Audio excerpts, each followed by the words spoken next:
Well, hi to my YouTube subscribers. I'm here at the Asbury Hotel enjoying their excellent 200 baht breakfast buffet.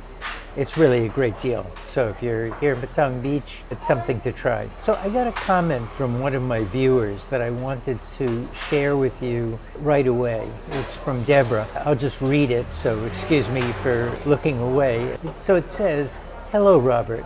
I had to delay my trip, but my son left today.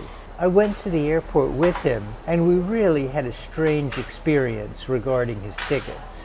He was unable to check in online, so he had to check in at the airport. He was flying out of Pittsburgh using JetBlue airlines. So he hands her his ticket, and she asked for the onward ticket or return ticket. Well, instead of buying a throwaway ticket, we decided to buy a cheap ticket to Vietnam. And when he gave her that ticket, she said, well, to go to Vietnam, you'll need to get a visa, and you'll need a return ticket from Vietnam. And also, you need a return ticket to the United States. I said, I thought he only needed a forward ticket. And she said, no.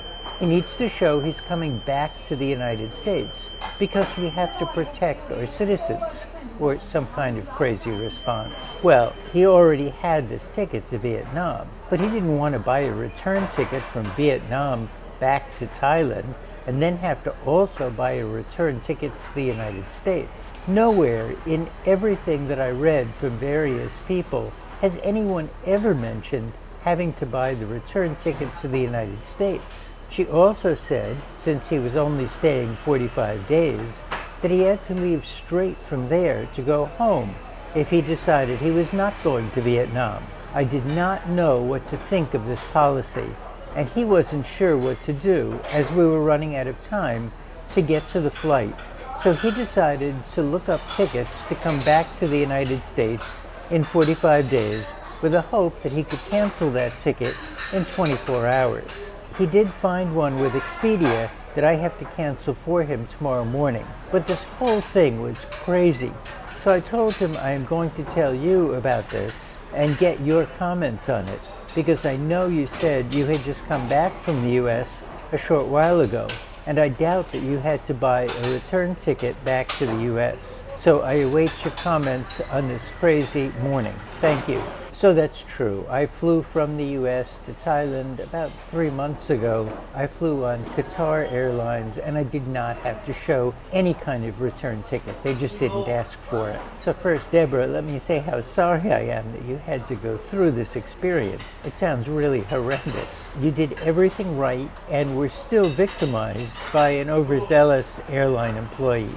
So the airline can certainly ask for an onward or return ticket before they let you board. Now, the airlines often don't know that the date of the return can be up to 75 days and not 45 days. Thai immigration assumes that you will extend your 45-day visa exemption by 30 days, but Thai immigration has not communicated this to the airlines. So some airlines won't let you board unless your return or onward ticket is dated within 45 days of your arrival date in Thailand.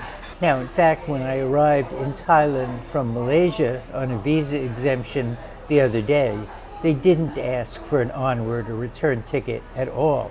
So this is just an issue with the airlines. Now, you totally complied with the strictest rules. Clearly, this employee of JetBlue was just making up rules. I suspect that this was an individual who always wanted to be an immigration officer. You were victimized, pure and simple.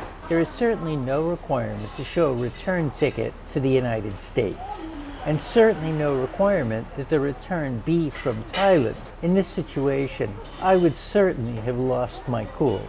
The problem is that it's difficult to address these issues at the airline counter when you're about to fly. Ideally, you'd want to talk to a supervisor, but that's much easier said than done. But what we should take from this experience is that if you really want to cover yourself, you need to contact the airline before you fly and establish exactly what documents you'll need on departure. And you really want to document that conversation. That gives you time to challenge what they say if you have reason to think that it's not correct. And arrive at the airport very early So you can use bookonwardticket.com to buy any onward or return tickets they might ask for $10 each. And actually, you could have gotten that Book Onward ticket for a flight from Thailand to the US. I believe you can specify pretty much any destination, but I haven't done that myself. And avoid booking with an airline that does strict checking. At the moment, this would be JAL, Air Canada, and JetBlue. And if my subscribers know about any other airlines that make this difficult, please post comments. So I think these are the 3 best defenses against this kind of problem. Contact the airline ahead of time and document what they tell you. Get to the airport very early, so if you need to, you can get a $10 throwaway ticket from bookonwardticket.com. And avoid booking on airlines that do these kinds of strict checks. And that would include Japan Airlines, Air Canada, and JetBlue.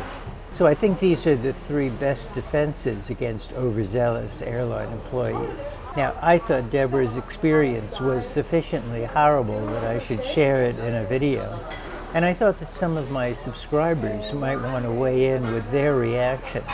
And I really want to thank Deborah for sharing her experience. I'm going to slip in a brief advertisement at the end here. The audiobook of my novel Slaughtering Girl has just become available on audible.com. It's read by the excellent voice artist Kathleen Strecker, and she's really done a wonderful job here. Slaughtering Girl is the story of a girl born in China in the final years of the last Chinese dynasty.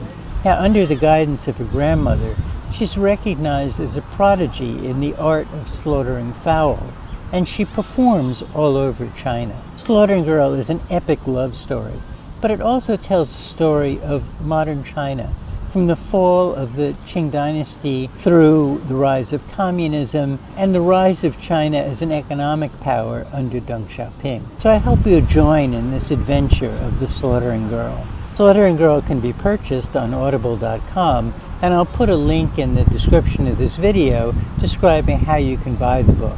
Thanks for watching.